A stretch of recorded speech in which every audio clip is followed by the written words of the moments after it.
प्रधानमंत्री नरेंद्र मोदी ने बाढ़ प्रभावित जम्मू कश्मीर को 1000 करोड़ रुपए की विशेष सहायता की घोषणा की। राज्य में बाढ़ की स्थिति का लिया जायजा।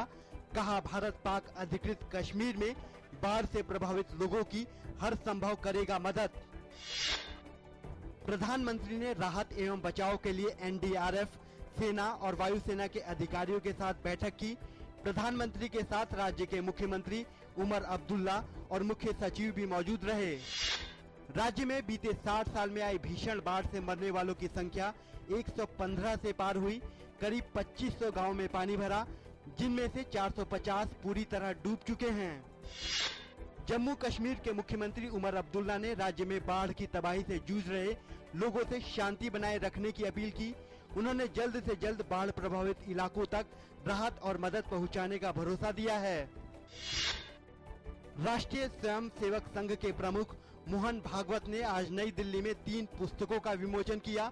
जाति व्यवस्था पर आधारित ये पुस्तकें भाजपा प्रवक्ता सोनकर शास्त्री ने लिखी हैं। आरएसएस प्रमुख मोहन भागवत ने कहा कि समाज का प्रत्येक घटक सम्मान योग्य है और अगर समाज से भेदभाव को समाप्त करना है तो आत्मीयता और सम्मान के भाव को स्थापित करना होगा।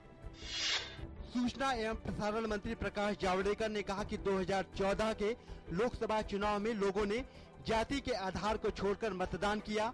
उन्होंने कहा कि राजनीति में जाति के आधार पर मतदान का प्रचलन बन गया था। केंद्रीय सूचना और प्रसारण मंत्री प्रकाश जावड़ेकर ने कहा कि दूरदर्शन और ऑल इंडिया रेडियो के पास करीब 7 लाख दुर्लभ और बेशकीमती रिकॉर्डिंग का खजाना है। उन्होंने कहा कि सरकार की कोशिश इस खजाने को आम लोगों तक पहुंचाने की है। केंद्रीय ऊर्जा मंत्री पीयूष गोयल ने कहा कि बिजली का उत्पादन करने के लिए पिछले 3 महीनों में कोयला उत्पादन एक संतोषजनक स्तर पर है। उन्होंने कहा कि अपर्याप्त बारिश के कारण जल विद्युत उत्पादन कम हुआ है।